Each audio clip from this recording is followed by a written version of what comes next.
Allahu Akbar kabirah. Assalamualaikum warahmatullahi ta'ala wabarakatuh.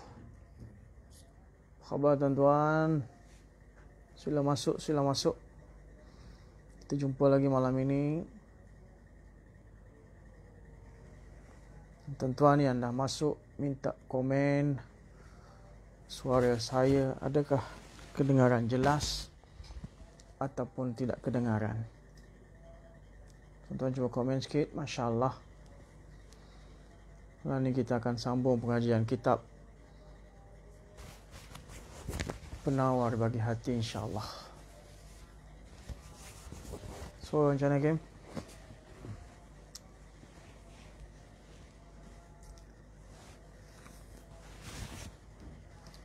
Suara macam mana? Suara, komen suara.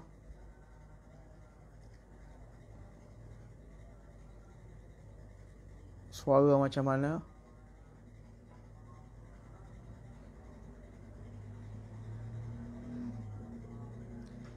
Cuba komen suara, saya nak dengar suara. Suara baik. Alhamdulillah, kalau suara dah baik. Tuan-tuan cuba share, ambil link, masukkan dalam grup supaya mereka di luar sana sedar yang majlis telah pun berlalu, insyaAllah. Hari ini kita masuk dalam muka surat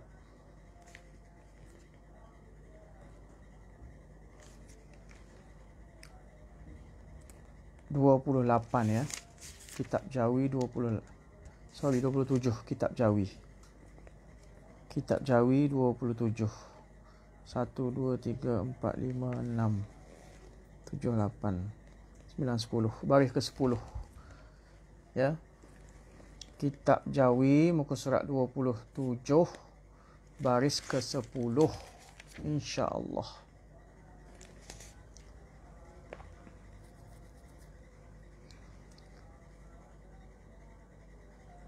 Jadi insyaAllah tuan-tuan tag nama kawan-kawan, masukkan link dalam grup. Kita akan teruskan pengajian pada muka surat 27 baris yang ke-10 kitab Jawi, insyaAllah.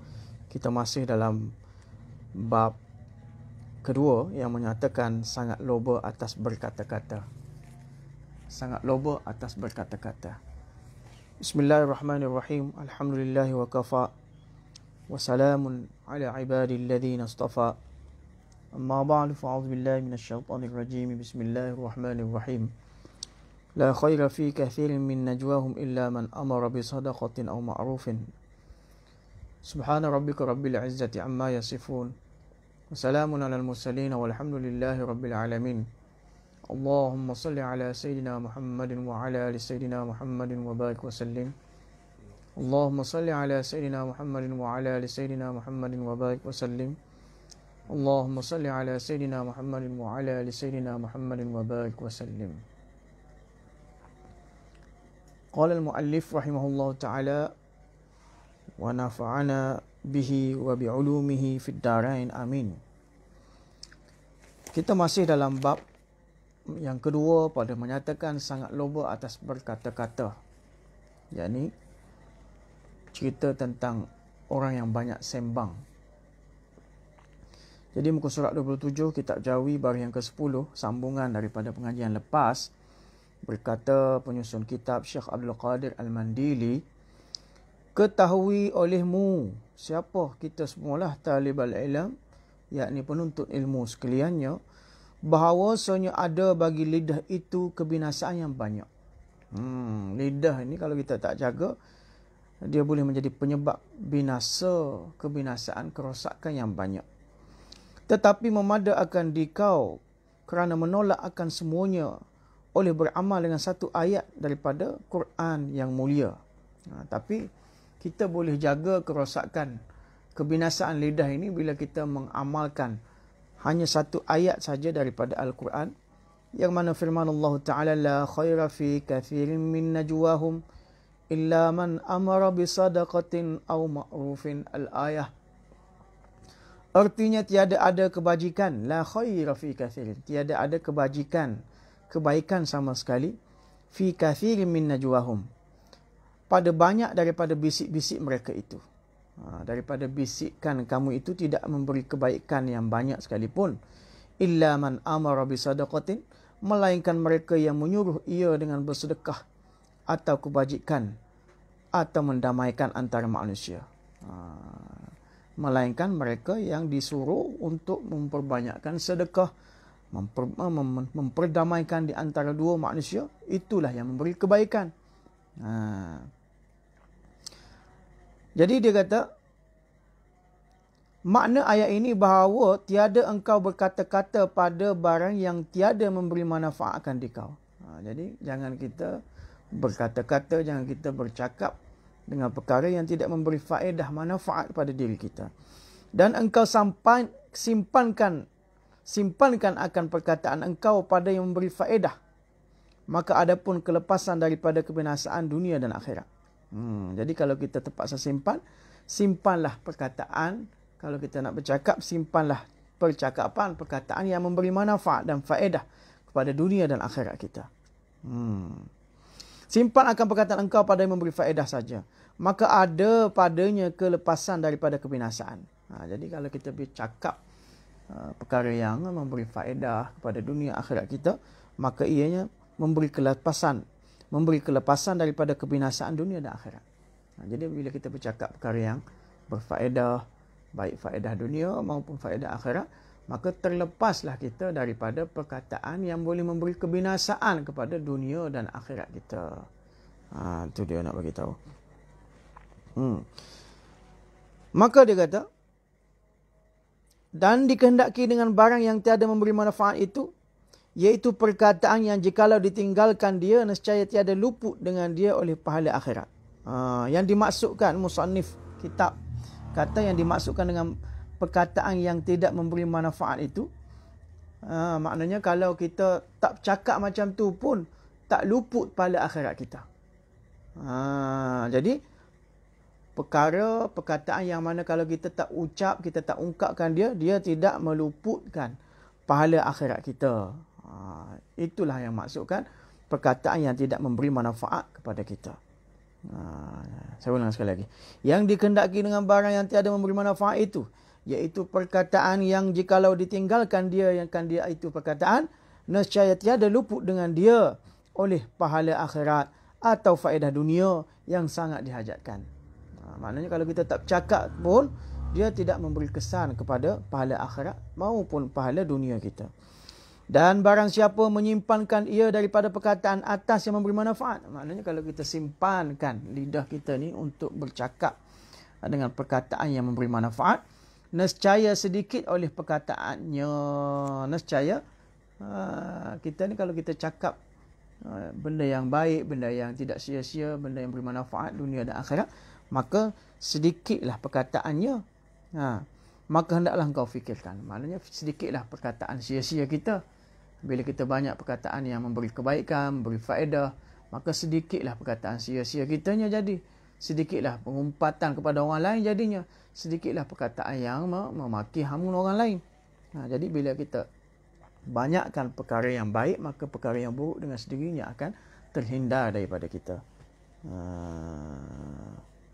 Innal hasanat yuzhibnas sayyiat, kata Allah Ta'ala. Sesungguhnya kebaikan itu akan menghilangkan, akan membawa lari segala keburukan. Maka hendaklah engkau fikirkan, wahai talib ilm semua, pada ketika engkau berkata-kata. Maka hendaklah kau fikirkan, bila saja kamu nak berkata-kata, apa kena buat? Dengan barang yang tiada berfaedah. Jadi bila kita nak mengungkapkan perkataan yang tidak memberi faedah kepada kita, baik faedah dunia maupun faedah akhirat, waktu itu kita hendaklah fikirkan apa yang kita nak lepaskan daripada lidah kita ni. Kena fikir dulu. Bahasa Urdu kata, pehle tholo, phir bholo. Pehle tholo, phir bholo. Mana? Awalnya kena timbangkan, kemudian baru cakap. Tholo, ini timbangkan. Timbangkan apa yang kamu nak cakap. Phir bholo, kemudian barulah kamu cakap. Itu maksud dia. Akan bahawasanya, jika menyebut engkau akan, dia kata lagi, perkataan yang tiada faedah ni apa maksudnya? Akan bahawasanya jika menyebut engkau akan nama Allah Ta'ala, ganti daripada perkataan yang tiada berfaedah itu, nescaya adalah ia untung yang sangat besar. Kalau kita tak cakap benda faedah yang tak memberi manfaat dunia kita, akhirat kita, dengan kata lain, bila kita cakap perkara sia-sia, apa akan jadi? Kalau kita gantikan percakapan yang sia-sia tadi dengan menyebut nama Allah, ganti daripada perkataan yang tiada berfaedah itu, nescaya adalah ia untung yang sangat besar. Kerana zikrullah itu, kerana apa? Kerana zikir pada Allah itu menyerupai ia akan sepotong emas. Kita sebut nama Allah subhanallah, alhamdulillah, wa la ilaha illallah, wallahu akbar. Zikir-zikir, lafaz zikir itu ibarat, kata musannif kitab ini, kata penulis kitab, ibarat seperti sepotong emas. Dan perkataan yang tiada berfaedah itu menyerupai ia akan sepotong daripada tanah yang keras. Adapun ungkapan lidah kita daripada perkara yang sia-sia, tidak memberi manfaat dunia maupun bangsa akhirat itu, seolah-olah satu tanah yang keras. Zikrullah itu ibarat sepotong emas. Jadi, apa akan jadi? Maka betapa suka orang yang berakal meninggalkan ketul emas dan mengambil ia akan ketul tanah yang keras. Bagaimana boleh jadi orang yang berakal, dia pilih ambil tanah yang keras sebagai ganti seketul emas? Itu orang tak cerdik. Orang ahmak, orang yang bodoh, meninggalkan ketulan emas sebagai gantinya ambil tanah yang keras. Orang yang cerdik, dia akan ambil potongan emas lalu tinggalkan tanah yang keras. Jadi zikrullah, subhanallah, alhamdulillah, tahlil, tahmid, tahlil, semua itu ibarat potongan emas. Jadi kalau kita meninggalkan untuk berzikir pada Allah Ta'ala, dan kita memperbanyakkan perkataan sia-sia, sembang sampai tengah malam, perkataan yang tidak memberi faedah bangsa dunia maupun bangsa akhirat kepada kehidupan kita, itu ibarat tanah yang keras, seolah-olah kita reject emas yang bernilai, lalu kita ambil, apa tuan-tuan? Kita ambil tanah yang keras. Itu nak bagi tahu. Jadi sebelum itu dia kata, zikrullah itu memberi untung yang besar. Jadi sebagai ganti percakapan sia-sia, sepatutnya kita ungkapkan lidah kita dengan zikrullah. Kita ungkapkan lidah kita dengan zikrullah. Ada tersebut kisah dalam kitab Fadail Amal, satu orang syekh yang mana dia telah meninggalkan makan roti kerana dia fikir untuk orang dulu makan roti keras kan, orang miskin, fakir, roti mereka dibuat daripada tepung yang keras, lalu roti mereka nak makan roti keras, jadi untuk telan roti tadi terpaksa gigit, terpaksa apa orang pakai, orang cakap apa, terpaksa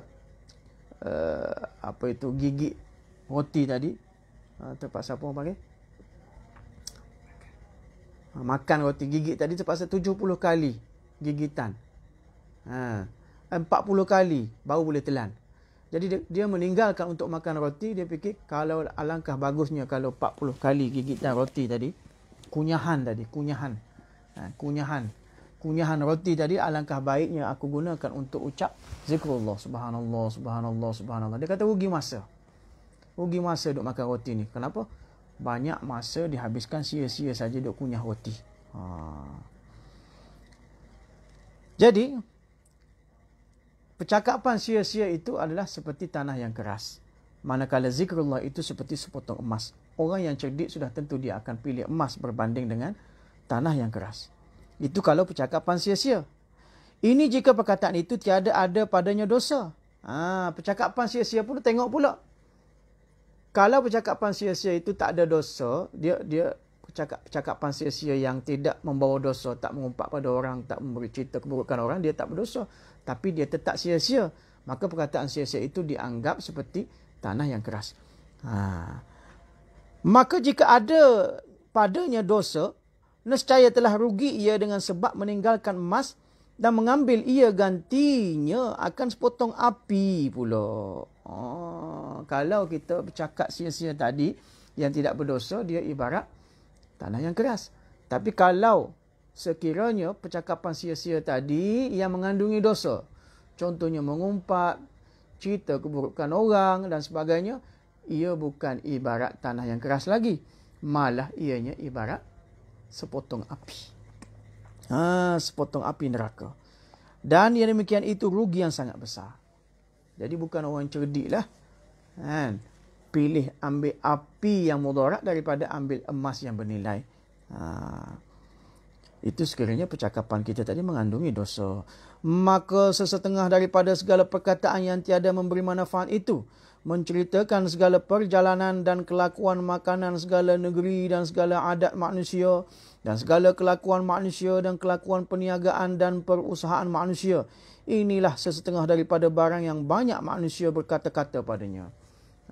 Musannif kata di antara perkara yang sia-sia tu adalah kita duk cerita kok dalam negeri tu tempat makan situ sedap, sini sedap, duk cerita sia-sia, sembang kosong tidak memberi manfaat.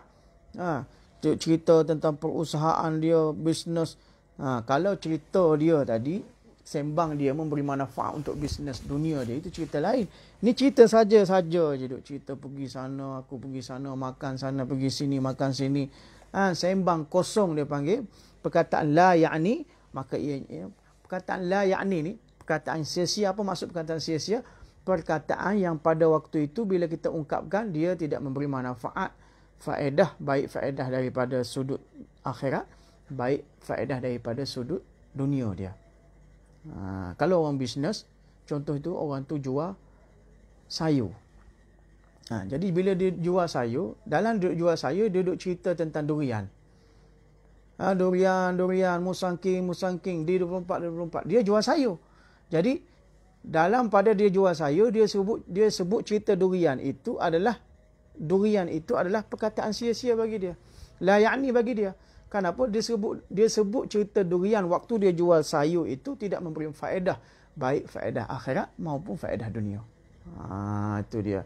Jadi kita duk sembang kosong perkara yang tak beri faedah dunia maupun akhirat, itu disebut sebagai perkataan sia-sia. Maka setengah daripada kebinasaan lidah yang banyak itu berdusta dan mengumpat dan berbantah-bantah dan memuji dan melawak selora. Selora ni makna berseloroh. Selora. Orang Kelantan panggil selora. Orang KL panggil seloroh. Seloroh. Sebenarnya seluruh. Berseluruh. Seloka lain, selora lain. Jadi di antara perkataan sia-sia yang memberi kebinasaan adalah berdusta, cakap bohong, ya, mengumpat, berbantah-bantah, yakni bergaduh, berlawan cakap, kan. Dan memuji-muji makna jet. Puji orang, pam orang tu supaya orang tu kembang. Dan melawak, yakni seluruh. Adapun berdusta maka iaitu mengkhabarkan akan sesuatu atas menyalahi barang yang ia atasnya. Apa maksud takrif kepada dusta di sini adalah bila mana satu itu mengkhabarkan sesuatu di atas menyalahi barang yang ia di atasnya. Contohnya satu orang itu mengkhabarkan kepada fulan bahawa C itu begian-begian. Maknanya kalau C itu bukan ustaz, A mengkhabarkan kepada B bahawa C itu ustaz. Menyalahi yang ia di atasnya, itu maksudnya. Sedangkan C itu bukan ustaz, kemudian A cerita kepada B bahawa C itu ustaz. Sedangkan C itu adalah orang biasa saja, bukan ustaz. Itu maksud dusta.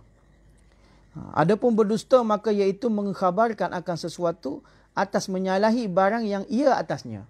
Maknanya dia bukan macam itu, hakikat dia macam tu, tapi kita khabarkan yang dia macam itu. Itu jadi dusta lah. Sama ada mengetahui ia akan demikian itu. Sama ada bila dia berdusta tadi, dia tahu itu perlakuan yang dusta, perlakuan yang tipu, dan menyahaja ya, dia dengan sengaja cerita perkara yang dusta tadi, atau tiada, yakni tiada sengaja. Dusta ni tak kisahlah orang itu bila bercakap, bila berkhilaf dengan hakikat sebenar, tidak mutabik dengan realiti dan waqi' nafsul amar, itulah dusta. Tadi kemudian bila dia berdusta tadi, sama ada dia tahu itu perlakuan dusta, dia buat juga, dia tetap berdusta. Ataupun dia sengaja, dia tetap berdusta.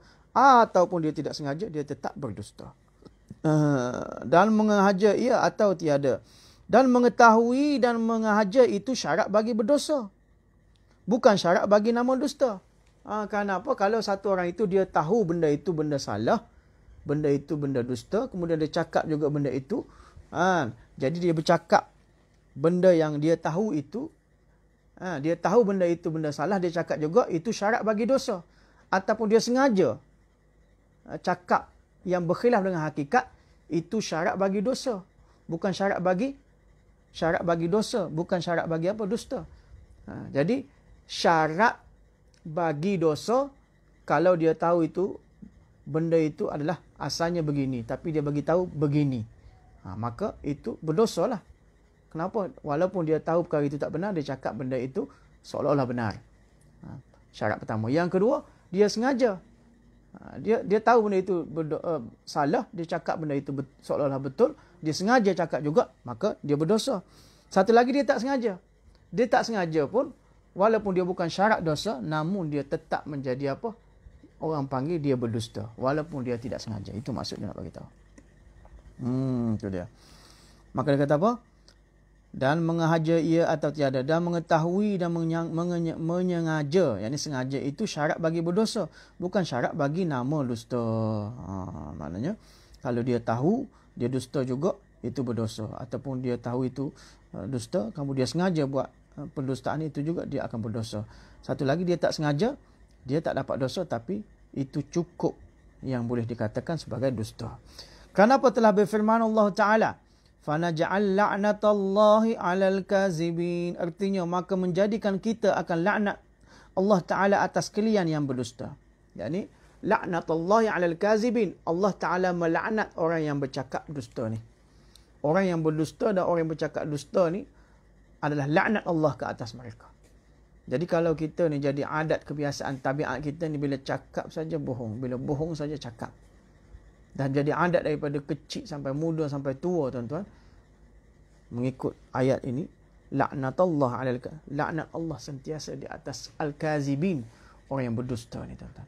Jadi kita ni sepanjang hidup dalam pendustaan, dalam laknat Allah Subhanahu Wa Taala. Semoga Allah Taala jauhkan kita. Artinya, maka menjadikan kita akan laknat Allah Taala atas kalian yang berdusta.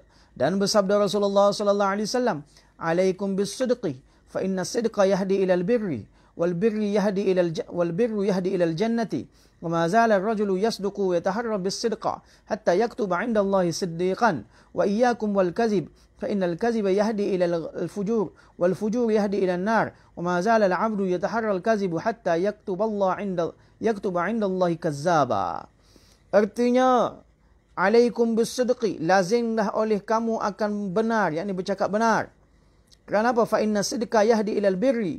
Kerana benar itu boleh menyampaikan ia kepada kebajikan, kebaikan.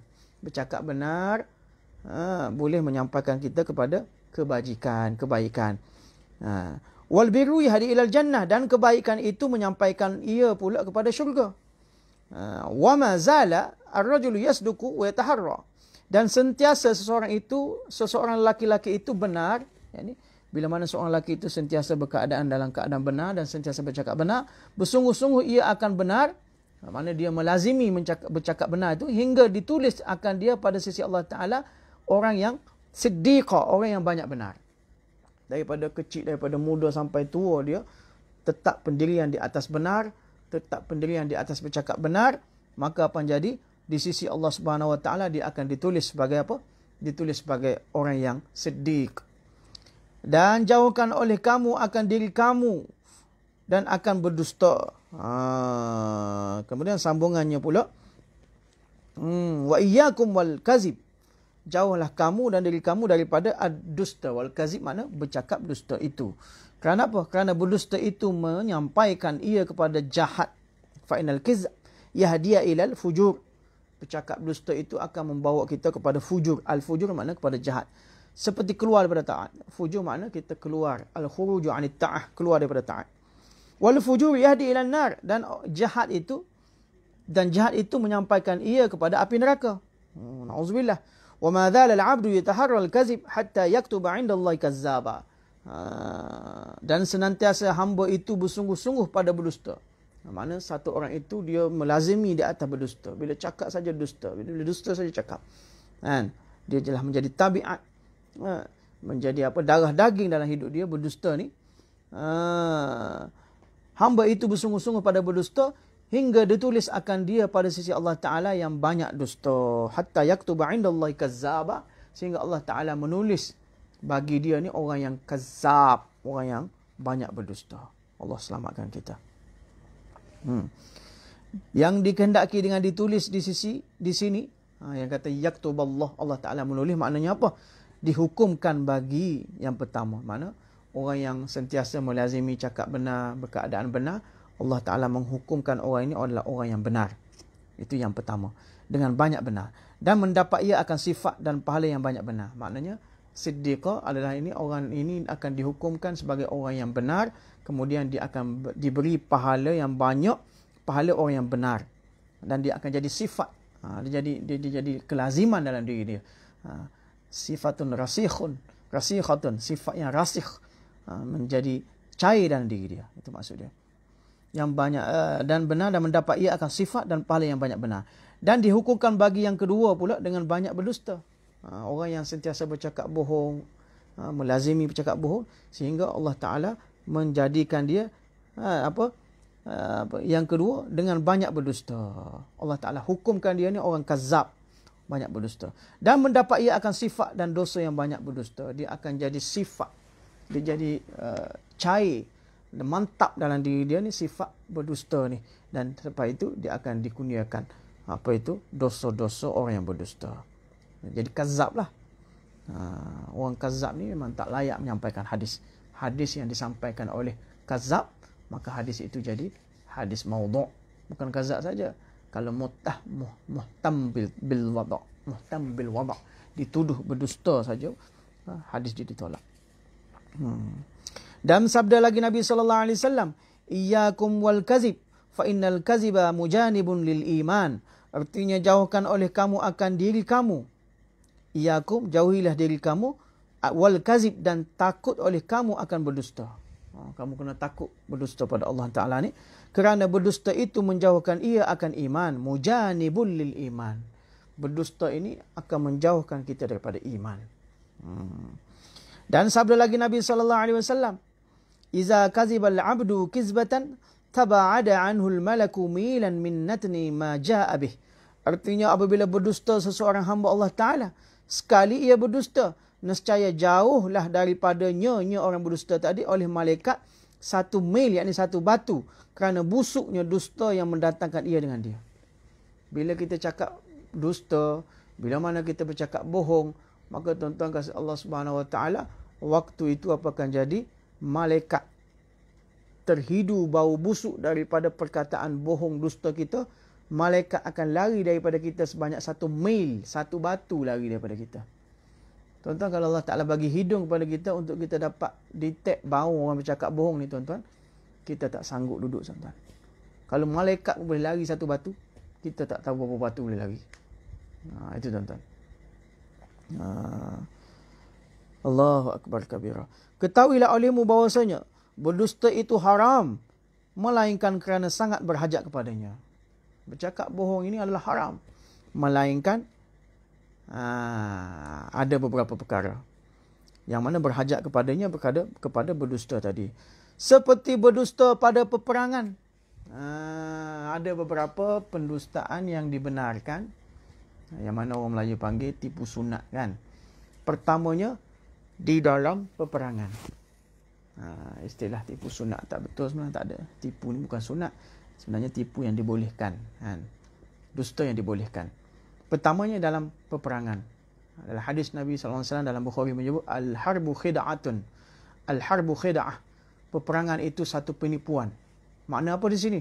Dalam peperangan kadang-kadang kita terpaksa membuat helah. Supaya untuk khida'ah. Khida'ah maksud helah untuk mengelirukan musuh. Itu tipu musuh tak apa dalam peperangan. Contoh kita mengaji SPM sejarah dulu. Ketika mana pahlawan Melaka Tun Perak, dia nak menghadapi musuh yang nak menyerang Melaka, maka tentera di bawah pimpinan Tun Perak dia telah kerah tenteranya, suruh pasang batang pisang di sepanjang pesisiran pantai, kemudian diletakkan, bukan batang lah, batang apa-apa tak kisah, kemudian diletakkan obor api supaya musuh nak menyerang pada waktu malam nampak di pesisiran pantai obor api yang banyak, seolah-olah tentera Melaka sedang berdiri tegak mempertahankan Melaka. Jadi musuh gabra takut, musuh tak berani menyerang. Itu khida'ah, dia panggil khida'atun, yakni hilah. Jadi penipuan, pendustaan yang pertama di dalam peperangan itu dibenarkan. Dan berdusta kerana mendamaikan orang yang berkelahi. Dua orang berkelahi, A dengan B bergaduh. Jadi orang tengah ni dia pergi kepada A, dia kata B kirim salam pada kamu, dia puji kamu. Iya ke? Dia ni musuh aku, dia macam mana dia puji aku? Kemudian A ni orang tengah ni pergi pada B pula, dia kata A kirim salam pada kamu. Disebabkan dia tadi tipu dia tadi, menyebabkan A dan B yang dulunya bergaduh sekarang jadi berdamai. Itu dibenarkan. Yang ketiga ni, ni ketiga. Dan berdusta kerana mendamaikan orang yang berkelahi, dan berdusta, yang ketiga, dan berdusta suami tak kala ingkar ia di hadapan isterinya bahawa ada madunya lebih kasih kepadanya. Penipuan berdusta suami isteri. Macam Piramli kata, mesti pandai pembohong, mesti pandai temberang. Orang kahwin ramai demi untuk menyelamatkan rumah tangga, dibenarkan berdusta kecil. Tapi bukan main mudah-mudah dusta macam tu saja. Ada syarat-syarat dia lah. Cuma disebut di sini, demi untuk menyelamatkan rumah tangga, dibenarkan suami berdusta. Jangan pakai buah ni tuan-tuan, dia ada syarat-syarat dia juga ni. Dan berdusta suami tak kala ingkar ia di hadapan isterinya. Contohnya, dia bawa isteri kedua pergi supermarket, kebetulan isteri pertama nampak contoh. Dia pun ingkar. Tak, saya bawa ni lah anak murid. Contoh lah macam tu lah. Bahawa ada madunya lebih kasih kepadanya. Dan apabila harus berdusta, maka yang lebih baik bahawa memakai ia akan tauriah. Kalaulah berdusta yang tiga ni dikatakan harus, lebih baik kita jangan pakai lagi yang tiga ni. Kalau kita nak pakai juga, kita pakai yang satu benda yang disebut sebagai tauriah. Tauriah, tuan-tuan. Cuba komen apa maksud tauriah. Tauriah ni apa, tuan-tuan? Dan iaitu menyebut tauriah ni, dan iaitu menyebut ia tauriah akan perkataan yang ada baginya dua makna. Tauriah ni satu istilah, tauriah ni satu perkataan mempunyai dua makna. Satu perkataan mempunyai dua makna. Contoh Nabi Ibrahim alaihissalam, ketika mana kaumnya ajak Nabi Ibrahim untuk pergi satu keramaian, satu pesta tamasya, yang mana pesta tamasya itu ada orang-orang yang menyembah bintang dan sebagainya. Maka bila diajak Nabi Ibrahim kata apa? Inni saqim, aku sakit. Aku sakit. Jadi saqim di sini ada dua makna. Satu makna ba'id, satu makna qarib. Makna jauh, makna dekat. Makna dekat, sakit tu orang faham sakit demam ke, sakit batuk ke, selsema ke, tak larang nak pergi. Satu lagi saqim apa? Saqim sakit. Makna ba'id, makna yang jauh, yakni sakit iman ataupun sakit sakit rohani. Jadi bila Nabi Ibrahim kata inni saqim, aku sakit, yang dimaksudkan Nabi Ibrahim adalah makna ba'id, makna yang jauh. Aku sakit iman, kalau aku pergi nanti aku akan rosak iman aku dan sebagainya. Tapi yang difahami oleh kaumnya, dia sakit demam, sakit batuk, selsema, COVID dan sebagainya. Itu tauriah, itu dibenarkan. Contoh seperti mana yang berlaku kepada Maulana Qasim Nanatwi ataupun Maulana Rashid Ahmad Gangohi, pengasas Madrasah Darul Ulum Deoband di India. Ketika mana zaman penjajah masuk dalam kampung untuk tangkap Maulana Rashid Ahmad Gangohi ini, kerana Maulana Rashid Ahmad Gangohi merupakan ketua ulama yang melawan penjajah. Jadi sampai begitu sengit sekali tentangan Maulana Abdul Rashid dan anak-anak murid dia menentang Inggeris. Inggeris telah mengeluarkan surat saman untuk tangkap Maulana Rashid Ahmad Gangohi. Bila tentera-tentera Inggeris masuk kampung, tiba-tiba dia masuk kampung, dia jumpa sendiri dengan Maulana Rashid Ahmad Gangohi. Dia tak kenal Maulana Rashid Ahmad Gangohi. Dia tak kenal. Dia pun tanya Maulana, mari sini, kamu kenal tak? Kamu nampak tak Rashid Gangohi? Sedangkan yang ditanya itu Maulana Rashid Ahmad Gangohi. Maulana Rashid Ahmad Gangohi bila ditanya, dia berdiri di situ, maka dia berundur satu langkah, dia kata, tadi ada sini. Faham tak? Dia berundur satu langkah, dia kata, tadi ada sini Rashid. Jadi yang dimaksudkan Rashid Ahmad Gangohi adalah tadi di sini, mana tadi dia duduk berdiri sini, sekarang dia undur di sini. Yang difaham oleh orang Inggeris 2 jam sebelum ini ataupun 5 jam sebelum ini, tadi ada di sini, sekarang dah ada ke lain. Faham tak? Itu masuk tauriah. Jadi para ulama yang menjaga sunnah, ittiba' sunnah ni, mereka dalam keadaan sengit, keadaan getir pun mereka tak sanggup berdusta. Mereka menggunakan tauriah lagi. Kalau kita bukan lagi dusta, bukan tauriah lagi. Dusta terus. Tak ada Rashid Gangohi, aku tak kenal Rashid Gangohi. Tapi Maulana undur selangkah, dia kata, tadi ada di sini. Jadi Inggeris faham, tadi ada di sini maknanya, ingat ke 5 jam tadi ada di kawasan ini. Yang dimaksudkan Maulana Rashid Ahmad Gangohi adalah, tadi dia berdiri sini, sekarang dia dah undur satu langkah. Tadi ada sini, sekarang dah ada sini. Faham tak? Kau faham tak? Itu masuk tauriah. Maka dia kata, tuan-tuan faham tak ni tauriah? Boleh faham tauriah? Jangan amal tauriah tak? Itu ketika saat getir, boleh diamalkan tauriah seperti Nabi Ibrahim. Itu bukan tipu, tak termasuk dalam tipu. Nanti kalau ada kan apa? Tipu itu dosa. Dan nabi-nabi, anbiya ini mereka maksum, tidak berdosa. Baik mereka sebelum diangkat jadi nabi ataupun selepas mereka diangkat jadi nabi, mereka tak pernah berdosa. Mereka maksum. Jadi kalau kita kata Nabi Ibrahim pun dusta, Nabi Ibrahim pun menipu, maknanya kita tak faham lah. Nabi Ibrahim bukan menipu di situ. Itu tauriah dipanggil. Dan apabila harus berdusta, maka yang lebih baik bahawa memakai ia akan tauriah. Dan iaitu menyebut apa tauriah? Dan iaitu menyebut ia akan perkataan yang ada baginya 2 makna. Tauriah ni ada satu perkataan mempunyai 2 makna. Satu makna yang hampir, makna qarib, dan satu makna yang jauh, makna ba'id. Maka menghendaki ia akan makna yang jauh itu. Kerana si tukang cakap tadi yang dimaksudkannya adalah bukan makna yang dekat, makna hampir, malah yang dimaksudkannya makna yang jauh tadi, seperti Nabi Ibrahim tadilah. Adapun mengumpat maka iaitu pergi pada mengumpat pula. Adapun mengumpat maka iaitu menyebut engkau akan saudara engkau dengan perkataan yang benci ia saudara engkau akan dia akan umpat tadi. Jika mendengar ia saudara ke, dia akan umpat. Mengumpat ni pula kita sebut pasal saudara kita di belakang saudara kita. Sekiranya kita sebut perkara itu di depan saudara kita tak suka. Itu jadi umpat lah. Dan perkara itu memang benar berlaku hakikatnya pada saudara kita. Contohnya saudara kita, kawan kita tu seorang yang pendek dari segi fizikalnya. Maka kita sebut di belakang dia, pendek mana pendek? Pendek tak datang. Jadi kalau pendek, perkataan pendek tu kalau kita sebut di depan saudara kita yang memang hakikatnya pendek, jadi dia tak suka. Kalau kita sebut depan, dia tak suka. Kita sebut belakang, itu dipanggil umpat. Kalau kawan kita tadi tinggi ataupun normal biasa, kita cakap di belakang dia pendek, itu bukan lagi umpat, malah itu dinamakan tohmah. Itu lebih dahsyat lagi daripada mengumpat. Sebab dia kata, ada pun mengumpat maka iaitu menyebut engkau akan saudara engkau dengan perkataan yang benci ia akan dia jika mendengar ia akan dia. Sekalipun engkau benar, walaupun kamu cakap dia pendek, itu hakikatnya memang dia pendek. Sama ada engkau sebut akan kekurangan pada dirinya. Jadi umpatan itu sama ada kamu sebut tentang kekurangan pada dirinya, pendek tadi, atau pada akalnya, bodoh ke, cacat ke, kita cakap akal gila ke, atau pada perbuatannya, perbuatan sia-sia ke, perbuatan bodoh ke kita cakap, atau pada perkataannya, atau perkataan orang itu perkataan yang tak elok ke, atau pada kainnya ke, atau pada lainnya ke. Tak kisahlah apa saja kamu ucapkan di belakangnya, kalau kamu ucapkan di depannya dia tak suka, itu jadi umpat. Dan telah berfirman Allah Ta'ala, وَلَا يَغْتَبْ بَعْدُكُمْ بَعْضًا أَيُحِبُّ أَحَدُكُمْ أَنْ يَأْكُلَ لَحْمَ أَخِيهِ مَيْتًا فَكَرِهْتُمُوهُ. Artinya, dan jangan mengumpat oleh sesetengah kamu akan sesetengah yang lain.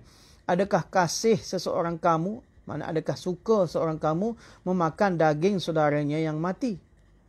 فَكَرِهْتُمُوهُ, maka sudah tentu benci kamu akan dia. Jadi, dalam Al-Quran menyebut, orang yang mengumpat saudaranya yang lain seolah-olah an ya'kula lahma akhih. Adakah kamu suka memakan daging saudara kamu sendiri? Kita bila mengumpat pada saudara kita, seolah-olah kita sedang memakan daging bangkai saudara kita. Ayuhibbu ahadukum, adakah salah seorang kamu menyukai memakai daging saudaranya sendiri? Fakarihtumu, sudah tentulah kamu tidak menyukainya. Di zaman Nabi dan hadis sahabat ada menyebut cerita seorang sesahabat, dia cerita tentang sahabat yang lain. Kemudian bila Nabi nampak, Nabi kata, aku nampak daging-daging di celah gigi kamu. Itu daging umpatan kamu, umpat saudara kamu yang lain. Allah Ta'ala zahirkan kepada Nabi, mukjizat Nabi SAW. Kan? Dan artinya, janganlah engkau mengumpat oleh setengah kamu akan setengah. Adakah kasih seorang kamu makan daging seorang yang mati? Maka benci kamu akan dia. Dan sabda Nabi SAW, iyyakum wal ghibah, fa innal ghibata ashaddu minaz zina. Qila lahu kaifa? Qala inna rajula qad yazni wa yatubu fa yatubu Allahu alayhi wa inna sahibal ghibah la yughfaru lahu hatta yaghfira lahu sahibuh. Artinya, jauhkanlah oleh kamu akan diri kamu dan takutlah oleh kamu akan mengumpat. Kerana apa? Kerana bahawasanya mengumpat itu lebih bersangatan daripada zina. Asyaddu minaz zina. Mengumpat itu lebih dahsyat dosanya daripada zina. Dari sudut apa?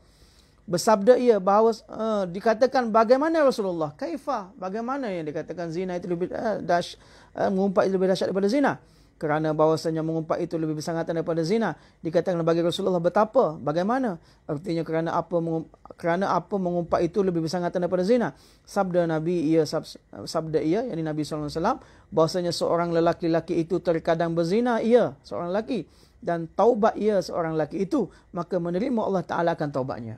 Yani satu orang itu berzina, kemudian dosa dengan Allah Subhanahu Wa Ta'ala, dua-dua pasangan ni bertobat pada Allah. Ya Allah, aku terlanjur, ya Allah, cukup syarat taubat 3 tu, Allah Ta'ala terima taubat dia. Tapi kalau mari kita mengumpat, macam mana kata? Nerima Allah Ta'ala akan taubatnya. Dan bahawasanya orang yang mengumpat itu tiada diampuni baginya.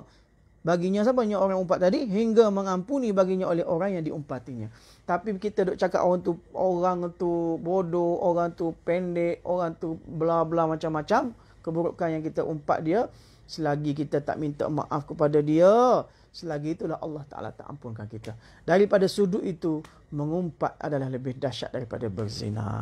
Mudah-mudahan Allah Subhanahu Wa Ta'ala beri taufik kepada kita untuk mengelakkan dosa zina ini, dosa mengumpat ini.